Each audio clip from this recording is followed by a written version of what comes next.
আলাইকুম সুপ্রিয় শিক্ষার্থী, আশা করি সবাই ভালো আছো। অনেকদিন পর তোমাদের সামনে অনলাইন ক্লাস নিয়ে আসলাম। আজকে আমরা নবম শ্রেণীর গণিত বইয়ের অধ্যায় ৩ বীজগাণিতিক রাশি নিয়ে আলোচনা করব। তোমরা এই অধ্যায় সম্পর্কে তোমাদের ধারণা আছে, কারণ আমরা সপ্তম শ্রেণী এবং অষ্টম শ্রেণীতে এটি পড়েছি, এই জন্য এই অধ্যায়টি অনেক সহজ। তো বীজগাণিতিক রাশি, আমার প্রথম প্রশ্ন হলো বীজগাণিতিক রাশি আমরা কাকে বলবো? বীজগাণিতিক রাশি কি? তাহলে বীজগাণিতিক রাশি কি? দেখো, সংখ্যা, যেমন যে কোনো সংখ্যা হতে পারে 5, 6, তাহলে সংখ্যা নির্দেশক অক্ষর বা প্রতীক, যেমন সংখ্যা নির্দেশক অক্ষর বা প্রতীক x হতে পারে, a হতে পারে, b হতে পারে, এগুলো সংখ্যা নির্দেশক প্রতীক। এবং যে প্রক্রিয়া চিহ্ন প্লাস মাইনাস, তারপরে গুণ ভাগ, যোগ বিয়োগ গুণ ভাগ, এই প্রক্রিয়া চিহ্নগুলো দ্বারা যদি সংখ্যা 2, 3, 4 ইত্যাদি এবং সংখ্যা নির্দেশক অক্ষর x, y, a, b, c, d যেগুলো হয়, এই প্রতীকগুলো যদি এই প্রক্রিয়া চিহ্ন দ্বারা সম্পর্কিত থাকে, তখন সেটাকে আমরা বলবো বীজগাণিতিক রাশি। যেমন 5x প্লাস 3y, এখানে 5 একটি সংখ্যা, 3 একটি সংখ্যা। এই 5 এবং 3 এই সংখ্যা এবং x, y এই দুটি সংখ্যা নির্দেশক প্রতীক, এগুলি দেখো যোগ চিহ্ন দ্বারা এবং এখানে 5 এর সাথে x গুণ চিহ্ন দ্বারা, এই দুটি গুণ চিহ্ন দ্বারা, এই দুটি গুণ চিহ্ন দ্বারা এবং মাঝখানে দুটি যোগ চিহ্ন দ্বারা সম্পর্কিত হয়েছে, এই জন্য এটিকে আমরা বলবো বীজগাণিতিক রাশি। তো এটা এই বীজগাণিতিক রাশিকেই বলবো আমরা, এটাকে বীজগাণিতিক রাশি বলবো। এটা কত চলকের বীজগাণিতিক রাশি? 2 চলকের বীজগাণিতিক রাশি। এখানে চলক বলতে যেগুলা আমাদের যাদের মান জানি না তাদেরকে আমরা বলবো চলক। চলক আরো দুই ধরনের হয়, ওটা আমরা পরে বলবো। এখন কথা হলো এই বীজগাণিতিক রাশির পদ কাকে বলে? যেমন এখানে আমি লিখেছিলাম 5x প্লাস 3y, এখানে এই যোগ চিহ্ন বা বিয়োগ চিহ্ন দ্বারা যদি আলাদা করা যায় যেগুলো, সেগুলোকে বলা হবে প্রত্যেকটায় এক একটা পদ। যেমন এখানে একটা পদ, এটা একটা পদ।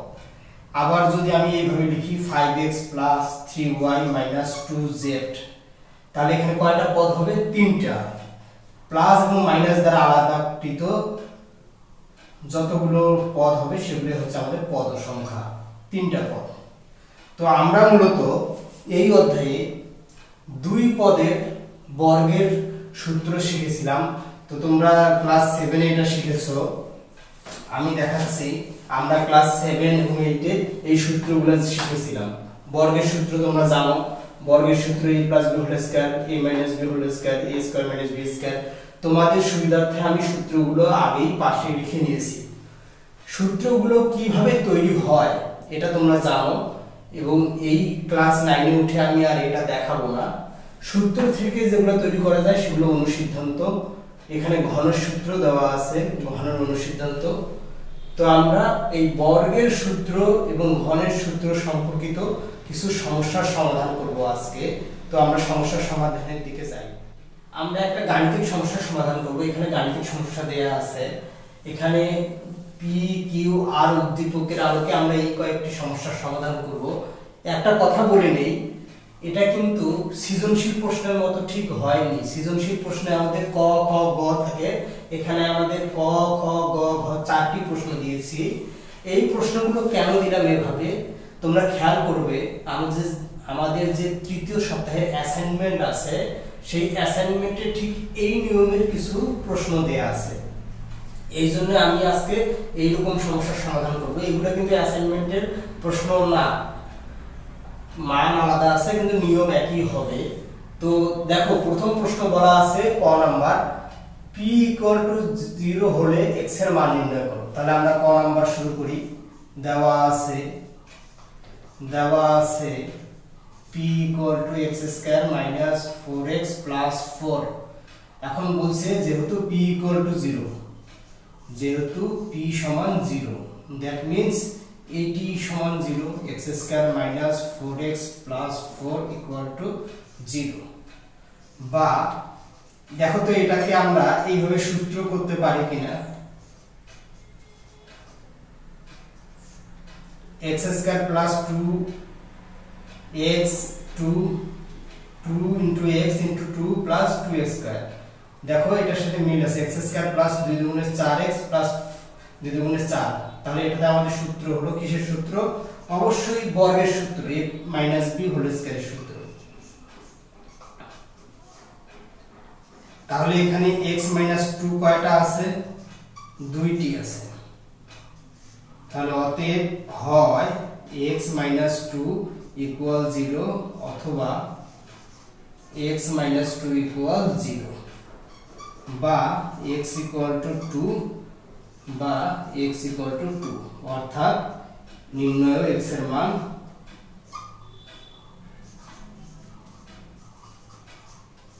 2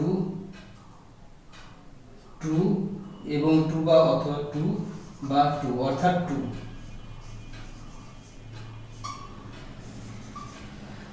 দেখো এখানে একটু বলে নেই, সমাধানটি খুব সহজ। আমরা এখানে সূত্র প্রয়োগ করে a b হোল স্কয়ার করেছি এবং এখানে দুইটি আছে, সেই হিসেবে দুইটি মান এনেছি। এখন প্রশ্ন হলো তোমাদের যে হয় এখানে অথবা এখানে লিখলাম কেন? দেখো এখানে দুইটা জিনিসের গুণফল হচ্ছে 0। তাহলে দুইটা জিনিসের গুণফল 0 হওয়া মানে কি? তাদের যে কোনো একটা 0 হতে হবে। আমরা জানি 0 শূন্যের গুণ 0, শূন্যের গুণ 0। এইজন্য হয় এইটা 0 হবে অথবা এটা 0 হবে। এইজন্য আমরা একবার ধরেছি এই রাশি সমান 0 অথবা এই রাশি সমান 0, যে কোনো একটা 0। এইজন্য যে কোনো একটাকে 0 ধরে এইভাবে মান বের করছি। কেউ যদি মনে করো যে না স্যার আমি এখানে না করে এইভাবে করব, এই এতদূর পর্যন্ত যাওয়ার পর এইভাবে করব, x মাইনাস 2 এই যে স্কয়ারকে ওই পাশে নিয়ে গেলাম 0, বা x সমান সমান x মাইনাস 2 সমান 0 বা x সমান সমান 2, তাতেও হবে। কিন্তু একটা সমস্যা থাকে। সমস্যাটা কি? দেখো আমাদের এখানে x এর ঘাত হচ্ছে 2, x এর ঘাত 2 মানে এখানে x এর দুটি মান আছে। কিন্তু তুমি যদি এই প্রসেসে সমাধান করো তাহলে এখানে x এর মান পাবা একটি, কিন্তু আমাদের মান বের হওয়ার কথা ছিল দুইটি। সুতরাং এইভাবে সমাধান না করে এইভাবে করাটাই উচিত। যদিও একই মান আসবে কিন্তু এইভাবে মান বের করা উচিত, অর্থাৎ দুইটি মান বের করা উচিত। তাহলে আমাদের ক নম্বরের সমাধান হলো। এবারে আমরা খ নম্বরের সমাধান দেখি। খ নাম্বার বলেছে p স্কয়ার নির্ণয় করো, অর্থাৎ p এর বর্গ নির্ণয় করো। p এর বর্গ আমরা বর্গ করা ক্লাস 7 থেকেই শিখেছি।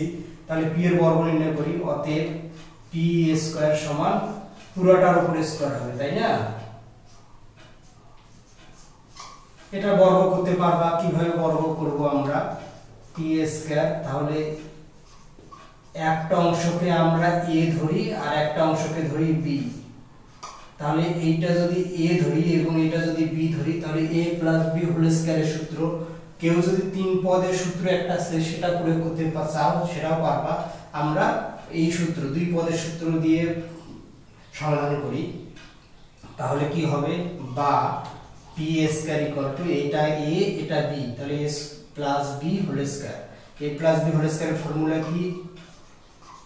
a square plus 2ab plus b square. একটু খেয়াল করো এখানে আবার a মাইনাস b হোল স্কয়ারের ফর্মুলা পড়ে। তাহলে a square minus 2ab a square minus 2ab plus b square. তারপরে এই পদটা আমাদের 2 এর সাথে গুণ হয়ে আছে। তাহলে 2x স্কয়ার 4 প্রথমে গুণ করি। তাহলে 4 দুগুণে 8 x স্কয়ার, পরে প্লাস এ মাইনাস 4 দুগুণে 8 4 আসতে 32 প্লাস 4 4 16। এবার এটা ভাঙিয়ে দিই, এটা কত হয়? x এর পাওয়ার 4 মাইনাস 4 দুগুণে 8 x cube plus 4 4 16 x square plus 8x square minus 32x plus 16. Therefore x to the power 4 minus 8x cube 16 আর 8 কত হয় 24 x square minus 32x plus 16 তাহলে আমাদের বর্গ হয়ে গেল p স্কয়ারের মান নির্ণয় করা হয়ে গেল অর্থাৎ p স্কয়ার বা p স্কয়ার বা p স্কয়ার হয়ে গেল তাহলে p স্কয়ারের মান আমরা নির্ণয় করে ফেললাম ঠিক দেখো আমরা ক্ষয়ের সমাধান করলাম এবারে আমরা গয়ের সমাধান করব গ বলছে q কে দুটি রাশির বর্গের অন্তররূপে প্রকাশ করো দেখো এই রকম সমস্যা তোমরা ক্লাস 8 এ সমাধান করেছো তবুও আমরা আরেকবার সমাধান করি দেখি মনে আছে কিনা তো এখানে যে বীজগণিতিক রাশিটি দেওয়া আছে এটাকে দুটি রাশির বর্গের অন্তররূপে প্রকাশ করার জন্য আমরা প্রথমেই এটাকে উৎপাদককে বিশ্লেষণ করে দুটি উৎপাদক বের করে নেব কিভাবে মিডল টার্ম ব্রেকআপ পদ্ধতিতে আমরা এটা উৎপাদক করি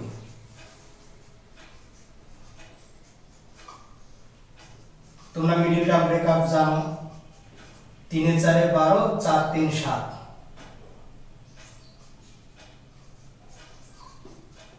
আশা করি বুঝতে পেরেছো সবাই তাহলে এই যে আমরা দুটি উৎপাদক পেলাম এখন এই দুটি উৎপাদককে আমরা দুটি রাশির বর্গের অন্তররূপে প্রকাশ করব তো দুটি রাশির বর্গের অন্তররূপে প্রকাশ করতে গেলে দেখো আমাদের এই যে বর্গের সূত্রগুলোর দিকে তাকাও কোন সূত্রে দুটি রাশির বর্গের বিয়োগফল আছে এই সূত্রে আছে তাহলে আমাদের এটা দুটি জিনিসের গুণফল এখানেও দেখো দুটি জিনিসের গুণফল এবং দুটি রাশির বর্গের অন্তর তাহলে এই সূত্রটি আমরা প্রয়োগ করলেই মনে হয় আমাদের দুটি রাশির বর্গের অন্তররূপে প্রকাশ করা যাবে তাহলে আমরা ধরে নেই ওই সূত্র প্রয়োগ করব এইজন্য মনে করি a সমান x প্লাস 4 এবং b সমান x প্লাস 3 আমরা জানি সূত্রটি লিখব আমরা জানি ab সমান সমান a plus b by 2 whole square a minus b by 2 whole square এখন আমরা মান বসাই দেই a এর মান কত x plus 4 plus b এর মান x plus 3 divided by 2 square এখানে x plus 4 minus x minus x plus 3 whole square divided by 2 শুধু মান বসিয়ে দিলাম তোমরা সাইন নোট দিতে পারো a ও b এর মান বসিয়ে এবার হিসাব করে নেই দেখো ব্র্যাকেট উঠিয়ে দিই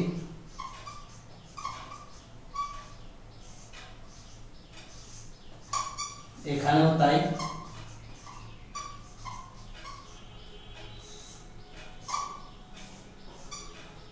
এখন এখানে হিসাব করলে কি হয় আমার মনে হয় এটি তোমাদের লেখা হয়ে গেছে আমি এখানেই করে দেই তোমরা এখানে একটু দেখে নিবা উৎপাদকটি আমি এখান উপরে যাচ্ছি এখান থেকেই তাহলে এখানে কি হবে সমান সমান x x 2x plus 4 3 7 divided by 2 এখন আমাদের সেকেন্ড ব্র্যাকেটের কোনো কাজ নেই আমরা ফার্স্ট ব্র্যাকেট ইউজ করি ঠিক এখানে দেখো x x ক্যান্সেল 4 থেকে 3 বিয়োগ করলে হয় 1 তাহলে 1/2 স্কয়ার তাহলে দুটি রাশির বর্গের অন্তররূপে প্রকাশ হলো এখানে 2 যদি কমন থাকতো তাহলে কমন নিয়ে আমরা বাদ দিতাম তাহলে এখানে একটা লাইনে হয়ে গেল এখানে লেখা যেত তাহলে এটি বর্গের রাশির দুটি বর্গ এই রাশির বর্গের অন্তররূপে প্রকাশ করা গেল তাহলে এটি হবে আমাদের কাঙ্ক্ষিত সমাধান আমি একটু দ্রুত সমাধানগুলো করে দিলাম কারণ এগুলো তোমাদের ক্লাস 7 এ করছো 8 এ করছো খুব সহজ তোমরা নিজেরাই পারো তারপরেও অনেকের হয়তো মনে নাও থাকতে পারে সেজন্য সমাধান করে দিচ্ছি দেখো এবারে আমরা ঘ নম্বর প্রশ্নে আসি ঘ নম্বর বলেছে r সমান x² - √5x + 1 হলে আর এটা r হচ্ছে এই রাশি এবং r সমান 0 হলে x square plus 1/x square এবং x কিউব প্লাস 1/x কিউবের মান নির্ণয় করো। তো আমরা এই মান নির্ণয় করব। তো প্রথমে একটু কাজ করে নেই। বলা আছে r সমান এত এবং যেহেতু r সমান 0 বা r এর মান কত x square minus root 5x plus 1 equal to 0, তাহলে এখানে এইটা 0 হলো যেহেতু r সমান 0 এবং r সমান এটি। এবারে আমরা এখান থেকে x স্কয়ার প্লাস 1 রুট 5 কে ওই দিকে নিয়ে যাই। যখনই এইরকম সমস্যার সমাধান করতে বলবে, দেখো একটা x স্কয়ার আছে আর একটাতে আছে 1/x, x নিচে আছে, তখন আমরা এইরকম উদ্দীপক দেয়া থাকলে এই অংশটিকে মানে অর্থাৎ যেটাতে শুধু x আছে সেই অংশটিকে ওই পাশে নিয়ে যাব। এরপর উভয় পক্ষে আমি x দ্বারা ভাগ করে দিলাম। আমরা তো উভয় পক্ষে সমান কাজ করতে পারি, তাহলে x দ্বারা ভাগ করলাম। ভাগ করে কি পাই, এখানে একটু আলাদা আলাদা করে দেই। নিচের x উপরে x ক্যান্সেল, এখানে x একটা কাটলে x by 1/x equal to root 5, x plus 1/x equal to root 5 বের হয়ে গেল। আমার মনে হয় এইটুকু মান পেয়ে গেলেই তোমরা কিন্তু পুরো সমস্যার সমাধান ইজিলি করতে পারবা, তোমরা নিজেরাই পারবা। দেখো প্রথমত আমাদের বলা ছিল x স্কয়ার প্লাস 1/x স্কয়ারের মান বের করতে, তাহলে এইটি হচ্ছে x স্কয়ারের সূত্র। দ্যাট মিন্স আমাদের এই সূত্র প্রয়োগ করলে হয়ে যাবে, অর্থাৎ অনুসিদ্ধান্ত 1 প্রয়োগ করলে হয়ে যাবে। তাহলে অতএব x square plus 1/x square equal to x plus 1/x মানে a square plus b square equal to a plus b whole square minus 2ab। ঠিক আছে, তো a square plus b square এই যে প্রথম অনুসিদ্ধান্ত, a square plus b square equal to a plus b whole square minus 2ab, a square plus b square equal to a plus b whole square minus 2ab। তাহলে নাও এটার মান হচ্ছে √5, x plus 1 আপন x এর মান হচ্ছে √5, তারপরে square দিলাম, তাহলে কত হয় স্কয়ার রুট আমরা কেটে দিতে পারি, তাহলে 5 মাইনাস 2 কত হয়ে যায় 3 आंसर।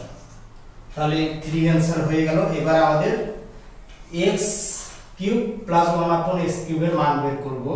তো আমার মনে হয় তোমরা এটা তুলে নিতে পারবা, আমি এই অংশে কিন্তু এই মানটা বের করব। তো তোমরা একটু তুলে নিবা, কেমন? আশা করি তুলে নিবা সবাই, ভিডিও পজ করে এখানে তুলে নিবা। আমি এটা একটু মুছে দিয়ে এখানে মান বের করব। এবারে আমরা কোনটার মান বের করব, x কিউব প্লাস 1 আপন x কিউবের মান। তাহলে অতএব x কিউব প্লাস 1 আপন x কিউব ইকুয়াল টু কত, দেখো এটি কোন সূত্রের মধ্যে পড়ে, ওই আমাদের ঘনের অনুসিদ্ধান্ত a cube plus b cube. a cube plus b কিউবের অনুসিদ্ধান্ত কি a প্লাস b, a বলতে আমাদের x, b বলতে 1 আপন x, a plus b whole cube minus 3ab into a plus b। এবারে ভ্যালু x প্লাস 1/x এর মান √5 বসাই দিই।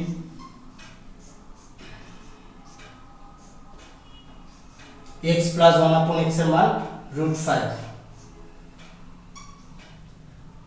5 √5 এর উপর কিউব থাকলে কি হয় 5√5 মাইনাস 3√5 কত হবে 2√5, এটি आंसर। এখন অনেকের প্রশ্ন হতে পারে যে √5 এর উপর কিউব দিলে কেন 5√5 হবে। দেখো √5 এর উপর কিউব হওয়া মানে হচ্ছে 3টি √5 গুণ a কিউব মানে কি 3টি a গুণ, তাহলে √5 এর উপর কিউব মানে 3টি √5 গুণ। এখন দুইটি √5 মিলে কি হয় স্কয়ার, স্কয়ার রুট ক্যান্সেল হলে কত হবে 5√5। তাহলে কেন √5 এর উপর কিউব হলে 5√5 হয় আমরা তা শিখলাম। প্রিয় শিক্ষার্থী, আমি আমাদের অ্যাসাইনমেন্ট তৃতীয় সপ্তাহের অ্যাসাইনমেন্টের আলোকে একই নিয়মের কিছু সমস্যার সমাধান করার চেষ্টা করলাম। এটা খুব সহজ অধ্যায়। তোমরা ক্লাস 8 এবং 7 এই অধ্যায় সম্পর্কে ধারণা পেয়েছো। আশা করি তোমরা উপকৃত হবে। সবাই ভালো থাকো। ধন্যবাদ সবাইকে।